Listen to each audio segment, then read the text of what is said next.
بسم الله الرحمن الرحيم. الحمد لله الذي كفى وسلام على عباده الذين اتقى. الحمد لله نحمده ونستعينه ونستغفره ونؤمن به ونتوكل عليه ونعوذ بالله من شرور انفسنا ومن سيئات اعمالنا. من يهده الله فلا مضل له ومن يضلل فلا هادي له ونشهد ان لا اله الا الله وحده لا شريك له ونشهد ان سيدنا وشفيعنا وسندنا وحبيبنا ومولانا محمدا عبده ورسوله صلى الله تعالى عليه وعلى اله وصحبه وبارك وسلم. اما بعد. اللہ تعالیٰ کا قرآن پاک میں ارشاد ہے ان ھذا القرآن یہدی للتی ہی اقوم صدق اللہ مولانا العلی العظیم. اور میرا اس مبارک مجلس میں جس میں اللہ تبارک تعالیٰ کے کلام کی تکمیل تراویح میں ہوئی ہے اس کے فضل و کرم سے اور اس کے حبیب صلی اللہ علیہ وسلم کے صدقے اور توفیق سے، تو میرا موضوع سخن ہے، میرا موضوع ہے تقریر کا قرآن پاک کی تعظیم اور قرآن پاک کی تاثیر. قرآن پاک کی تعظیم کیا ہے اور قرآن پاک کی تاثیر کیا ہے؟ بقیہ باتیں قرآن پاک کا ادب و احترام، اس کی تلاوت، اس کا پڑھنا، ایک ایک لفظ پر دستخط دیکھنا ملنا. اللہ فرماتی ہے فرمایا کہ اسلام کی تلاوت کے وقت ہم پڑھیں گے تو یہ ایک لفظ نہیں بلکہ تین لفظ ہیں الف لام میم. جو ہم نے قرآن پاک کی تلاوت کے وقت میں الف لام میم پڑھا تو ہمیں 30 نیکیاں ملیں. اب میں بتاتا ہوں کہ قرآن پاک کی تعظیم کیا ہے. قرآن پاک کی تعظیم کے لیے میں ایک واقعہ آپ کو سناتا ہوں. یہ تو ایسا موضوع ہے قرآن پاک کی تاثیر اور تعظیم کہ انسان کا رات بھر بھی گزر جائے تو فجر کی اذان ہو جائے گی، آپ کے ہماری شہری کی رہ جائے گی اور یہ موضوع بات نہیں ہوگا. اس کی ترجیح میں بتانا چاہتا ہوں. اللہ تعالیٰ نے دنیا اور آسمان کی تخلیق سے 1000 سال پہلے، کتنے سال پہلے؟ 1000 سال پہلے سورہ طٰہٰ اور سورہ یاسین کو فرشتوں کے سامنے پڑھا. نازل کا مبارک قرآن پاک اور بات نہیں نبی اکرم صلی اللہ علیہ وسلم پر، لیکن دنیا کی زمین اور آسمان کے بنانے سے بھی 1000 سال پہلے روایت میں آتا ہے سورہ طٰہٰ جو 16ویں پارے میں ہے اور سورہ یاسین جو 22ویں پارے میں ہے اس کو پڑھا. فرشتے جب اس کی تلاوت کو سنا تو خوشی سے جھوم گئے اور خوشی سے وہ ایک مشہور ہو گئے اور انہوں نے چند دعائیہ کلمات ان کی زبان سے اللہ نے نکالے. انہوں نے کہا کچھ قبل میں عربی میں الفاظ ہیں، میں عربی کو حذف کر کر اردو بتا رہا ہوں. کچھ قبل ہیں ان لوگوں کے لیے، اس امت کے لیے جس پر یہ قرآن یا کلام نازل کیا جائے.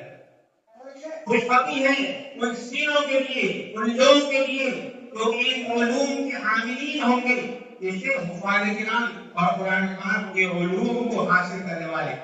تو یہ اللہ کا کتنا بڑا انعام ہے اور احسان ہے کہ اللہ نے ہمیں امت محمدیہ میں پیدا فرما کر اس تعظیم نے ہمیں بلا مانگے ہمیں تعلیم عطا فرما. بلا مانگے اللہ تعالیٰ نے ہمیں تعظیم عطا فرما دی جو اللہ تعالیٰ کے فرشتوں نے 1000 سال پہلے دنیا کی تخلیق سے پہلے جب اللہ نے سورہ طٰہٰ سورہ یاسین پڑھی تھی تو فرشتوں نے جو دعا دی تھی اس دعا کا مزاج اللہ تعالیٰ نے امت محمدیہ میں پیدا فرما کر ہمیں بنا دیا. یہ قرآن پاک کی تعظیم ہے، یہ قرآن پاک کا ادب اور احترام ہے. اور قرآن پاک کی تعلیم کے لیے ایک واقعہ میں نے آپ کو یہ بتایا کہ ایک حرف پر 10 نیکیاں ملتی ہیں. جیسے الف لام میم، تو الف لام میم سے پہلی سورہ بقرہ کے پہلے ہی آیت ہے الف لام میم. جب ہم تلاوت کرتے ہیں تو اس پر ہمیں 30 نیکیاں ملتی ہیں. لیکن اب الف لام میم تو یہ 3 حرف ہوئے اور اس کو ہم ملٹیپلائی کریں گے 10 سے تو 30 نیکیاں الف لام میم کہتے ہیں ہمیں ملے. یہ کتنا قرآن پاک کی تعلیم ہے، قرآن پاک کا وقار ہے. اور قرآن پاک کی تعلیم میں ایک واقعہ اور میں بتا کر دوسری ٹاپک پر آؤں گا کہ جب نبی اکرم صلی اللہ علیہ وسلم قرآن پاک پڑھتے تھے تو لوگ مائل ہوتے تھے اور اسلام کی طرف آ جاتے تھے. میں ایک واقعہ بتاتا ہوں آپ کو. حضرت عمر رضی اللہ تعالیٰ عنہ کا خلاصہ. حضرت عمر گھر سے نکلے تھے حضور اکرم صلی اللہ علیہ وسلم کو نعوذ باللہ شہید کرنے کے لیے. والد صاحب اور ان کی بہنیں اسلام کی آئی ہیں، بہنیں قرآن پاک پڑھ رہے ہیں. تو انہیں بتایا گیا تو اٹھتے اسلام کا تلوار لے لے کے آخروں میں قدم کر لیتا ہوں. پہلے حضور اکرم صلی اللہ علیہ وسلم کا ان کو قدم کروں گا، پھر ان کو پہلے ان کے پاس لوگ پہنچے پہلے اس کے سارے دنوں کے بعد میں وہاں جاؤں گا. جب یہ پہنچے تو ظاہر ہے کہ ان کے شوہر بڑی تلاوت کر رہے تھے. جب تلاوت سنی تو آپ بولا تو پہلے سے نہیں ایک کانٹا اتنی زور سے مارا کہ بہن کا خون نکل آیا. جب خون نکل آیا تو بہن انسانیت ہوتی ہے، ان کو بڑا شرم آئی کہ میری بہن کا خون نکل آیا، تو انہوں نے کہا کہ تم کیا پڑھے نہیں مجھے سناؤ. بہن نے کہا بہن بھی کس کی تھی؟ حضرت عمر رضی اللہ تعالیٰ عنہ کے. تم ابھی ناپاک ہو، پہلے تم غسل کرو، پاک ہو، اس کو تب حج کرا سکتے ہو، تب ہم سنائیں گے. تو حضرت عمر رضی اللہ تعالیٰ عنہ نے غسل کیا اور پھر قرآن جو قرآن پڑھیں گے تو سورت سی تو سورت پڑھیں گے. جیسے ہی سنا کہا کہ مجھے بھی لے کر چلو نبی اکرم صلی اللہ علیہ وسلم کے پاس. اور جب لے کے گئے حضور اکرم صلی اللہ علیہ وسلم کے پاس جب آ رہے تھے تو لوگ گھبرائے رہے تھے، ہاتھ میں تلوار تھی، کہیں آپ کے دوسرے راجے سے نہیں آ رہے ہیں. تو آپ نے کہا نہیں آنے دو، اللہ کو معلوم ہے کیوں آ رہے ہیں. تو پھر فرمایا کہ یہ اشہد ان لا الہ الا اللہ وان محمد رسول اللہ، یا رسول اللہ میں ایمان لاتا ہوں اس بات پر کہ اللہ کے سوا کوئی معبود نہیں، اور اس بات پر کہ آپ اللہ کے رسول ہیں. دیکھیے یہ قرآن پاک کی تاثیر تھی کہ جب پڑھا ان کے کانوں میں وہ کلام تو فوراً ایمان لیا. یہ تھا اس لیے نبی اکرم صلی اللہ علیہ وسلم اور صحابہ کرام جب قرآن پاک کی تلاوت کرتے تھے تو کیا ہوتا تھا؟ سیٹیاں بجاتے تھے. یہود نصارا مشرکین تالیاں بجاتے تھے تاکہ اگر ہمارے ساتھیوں نے قرآن پاک کو سن لیا تو یہ قرآن پاک کی طرف مائل ہوں گے اور اسلام لے آئیں گے. اس لیے فرمایا گیا جب قرآن پاک کی تلاوت کی جائے تو بڑے ادب کے ساتھ سنو، بڑے ادب کے ساتھ اس کو بیٹھو. اگر کسی وجہ سے ہم نفل میں تراویح میں تراویح میں کھڑے ہو کر کے بات آ رہے ہیں، یہ ایک بات رکھی ہے کہ نہایت ادب و احترام کے ساتھ بیٹھ کر سننا چاہیے. یہ اس کا ادب ہے، یہ اس کا ویوہار ہے. اب میں اس کی تاثیر کا ایک واقعہ سناتا ہوں. حضرت شاہ ولی اللہ محمد علی زمانے کے شاہ عبد العزیز رحمۃ اللہ علیہ بہت بڑے بزرگ گزرے ہیں. ان کے زمانے میں ایک ہندو نے یہ دعویٰ کیا کہ دیکھو ایک مندر ہے ہمارا، جب سے بنایا آج تک یہ خراب نہیں ہوا، اور تمہاری مسجد کہ 2-3 سال میں اس میں اوپر کراتے ہو بجائے کراتے ہو، کہیں 4-5 سال میں کوئی چیز کرتا. کہیں بڑے زمانے میں ایسی عمارت نہیں تھی جیسے آپ اس مسجد میں دیکھ رہے ہیں، یا اور آج تک مسجد لوہالات بنائی جا رہی ہے، پلرس بنائی جا رہی ہے. پہلے تو کچی ہوتی تھی. تمہاری مسجد 2 سال میں یا کچھ ہی مہینے کے اندر تمہاری مسجد روز بنتی ہے. ہمارا مندر دیکھو یہ جب سے بنا ہے آج تک بالکل بڑا ہے. تو اگر ہمارا دین سچا ہے جب بھی ہمارا مندر بڑا ہے تو ہمارا دین جو ہے یہ اس کے اندر خراب ہوتا رہتا ہے، اس کا دین خراب ہے. اب جب یہ بات پہنچی تو ظاہر ہے کہ علم کی کچھ حد ہوتی ہے اور علم پر مغرور اور غرور میں نہیں کرنا چاہیے. جو علم پر غرور کرتا ہے اللہ تعالیٰ علم سینے سے دکھا دیتا ہے. یہ حقیقت ہے. علم تو اللہ کا علم بس ہے، جس کو چاہتا ہے نہ دیتا ہے کسی کے اندر، کم ہوتا ہے کسی کے اندر نہیں ہوتا. اب اس زمانے میں ظاہر ہے کہ لوگ بڑے پریشان ہوئے تو اس کو جواب کیسے دیں. وہ پڑھ گئے حضرت عمر بن عبد العزیز جو اسی زمانے کے دہلی میں ان کا مقبرہ ہے. انہوں نے ایک جواب ہم دیں گے، آپ نے دہرائیے. پھر تو نہیں کر دیا گیا اور کہا کہ اس کو بلا کے ہندو بھی آئے.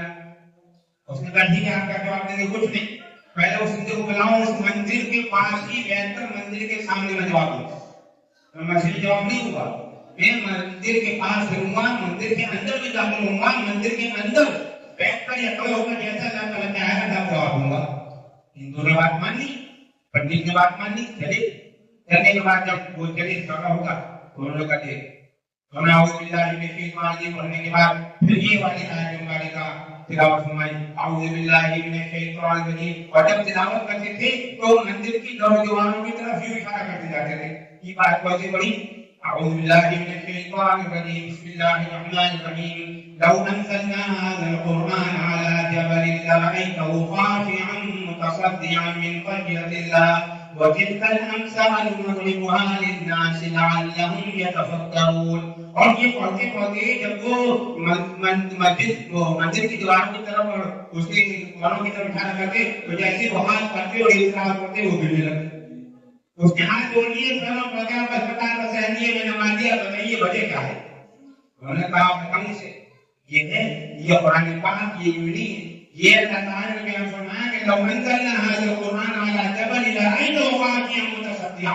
اگر قرآن پاک کو ہم پہاڑوں پر نازل فرماتے اس کی بھی طاقت نہیں تھی کہ اس کو برداشت کر پاتا، وہ بھی ہنس کر کام کرتا رہتا ہو جاتا. تم نے کہا کہ ہمارا دین ایسا ہے دیکھ ہم نے اسرائیل والے کا تلاوت کری کہ تیرے دور دیوار مسجد کے بھی دور دیوار ہوتے ہیں، مسجد کے بھی دور دیوار ہوتے ہیں، اسی میں لیے دیکھیے لڑکے کام گئے فوراً عثمانیہ دین حق ہے، دین اسلام حق ہے. یہ واقعات صرف ہمیں سبق دیتے ہیں کہ ہمارا دین سچا مذہب ہے، ہمارا دین سچا مذہب ہے. جو کمیاں آج کل کے حالات کے اندر آ رہی ہیں، جو احوال آج ہم طور پر دیکھ رہے ہیں مجموعی احوال میں، میں نام لینا چاہتا ہے مسجد کے ماحول میں، تو وہ سب ہماری کمیاں ہیں. اور ایک طور پہ لوٹے گا ان کو قیامت کے نبی نبی علیہ السلام آئیں گے اور پھر وہ حضرت صلی اللہ علیہ وسلم کی شریعت کے مطابق عمل کریں گے. اور ایک آزادی اسلام کی پھیلے گی، پوری دنیا میں اسلام پھیلے گا. پھر ایک وقت چلے گی کہ اسلام آہستہ آہستہ آہستہ آہستہ اٹھتا چلا جائے گا اور ایک بھی صحیح معنی میں مومن نہیں ہوگا، اس کو اپنے قیامت قابل ہوگا. تو یہ ہے قرآن پاک کی تعظیم اور یہ ہے قرآن پاک کی عظمت. یہ دو واقعات میں نے پڑھائے اور آپ کے سامنے سنائے بس، کیونکہ وقت بہت قریب نہیں ہے ہمارے پاس اور ہمیں قدر بھی ہے اور بھی کام بھی ہونے ہیں. تو قرآن پاک کی تلاوت کا روزانہ کوئی دن ہمارا ایسا نہیں گزرنا چاہیے جس میں ہم قرآن پاک کی تلاوت نہ کریں. چاہے وقت کے اعتبار سے 5 منٹ کریں، 10 منٹ کریں، آگے رکھنے کریں، یا ایک رکوع پڑھیں، 2 رکوع پڑھیں، 5 بار پڑھیں یا 1 بار پڑھیں جیسے ہمارے میں مجبوریت ہو. لیکن کوئی بھی سوائے بھاری بیماری دکھ درد اور سفر میں دکھ درد میں پریشانی کی بیماری میں ناجائز ہوتی ہے. تو ان مجبوریوں کو چھوڑو اور کوئی دن بھی ہمارا جن کو اللہ تعالیٰ نے قرآن پاک کے کامیابی کی دولت سے نوازا ہے، ایک دن بھی ایسے نہیں گزرنا چاہیے کہ ہم قرآن پاک کی تلاوت کریں. اور چند سورتیں میں بتاتا ہوں. سورہ یاسین کی روزانہ تلاوت کیجیے. صبح نام کریں تو بہت اچھا ہے. سورہ ملک کی شام کو سوتے وقت تلاوت کیجیے. سوتے وقت سے پہلے یہ کہ سونے بیٹھے آپ عشاء کی نماز پڑھنے آئے باوجود میں مسجد میں پڑھیں.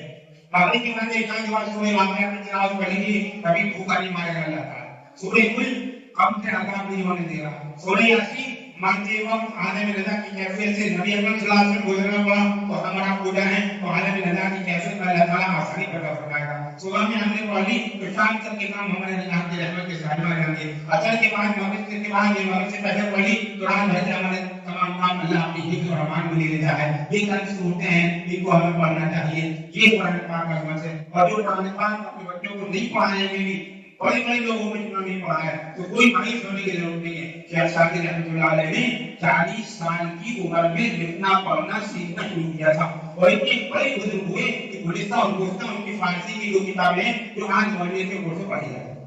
کتنے سال میں 40 سال کی. تو آپ مایوس نہ ہوں. بیاض سال بعد رحمان میں ہمارا مدرسہ ہے تو ہم نے صرف فی سبیل اللہ بلایا ہے. کہا کہ ہم خود کی تعلیم ہم برداشت کرتے ہیں، قرآن پاک بھی دیتے ہیں، پانی بھی دیتے ہیں، بچوں کو کامیاب پیسے بھی ہم دیتے ہیں. کوئی فیس اس کو نہیں لی جاتی ہے. نوجوان بچوں کے لیے، بڑے بچوں کے لیے، محمد بچوں کے لیے، محمد لوگوں کے لیے میں بہت اشارے بات ہوا کرتا ہوں. جو لوگ پڑھنا چاہیں مجھ سے وہ آئے آپ کو موسٹ ویلکم ہے. آپ کو چاہتے تھے پوری گاڑی کے ساتھ اور اپنے لگن سے ہم آپ کو پڑھائیں گے کیونکہ ہمارے لیے وہ اس سے سب سے جاریہ ہوگا اور آپ قرآن پاک پڑھائیں گے. تو کیا معلوم میرا میں تو رہتا ہوں کہ آپ قرآن پاک پڑھنے کی وجہ سے میری تو روزانہ قرآن پاک پڑھنا چاہیے اور قرآن پاک کے علوم کو کچھ نہ کچھ علماء کی صحبت میں بیٹھ کر سیکھ لینا چاہیے.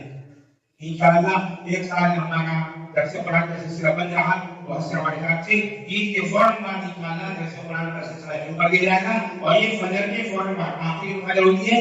اشراق کا وقت ہوتا ہے 20 منٹ بعد 15 منٹ یا 20 منٹ جیسے اشراق کا وقت ہوتا ہے فوراً بند کر دیتے ہیں. اتنا کم وقت ہم دیتے ہیں. آپ اللہ سے درخواست ہے کہ جب ہم اعلان کریں گے انشاءاللہ تو فجر کے بعد جہاں بھی اپنی مسجدوں پر آ جائیے 15-20 پر درس قرآن ہوگا اور اس سے آپ کو درس قرآن سے محبت پیدا ہوگی، اللہ سے محبت پیدا ہوگی، علوم قرآنیہ سے محبت پیدا ہوگی، علوم قرآنیہ آپ کے کانوں میں سینے پڑ گیا اور اس کے مطابق گزارنے کی توفیق اللہ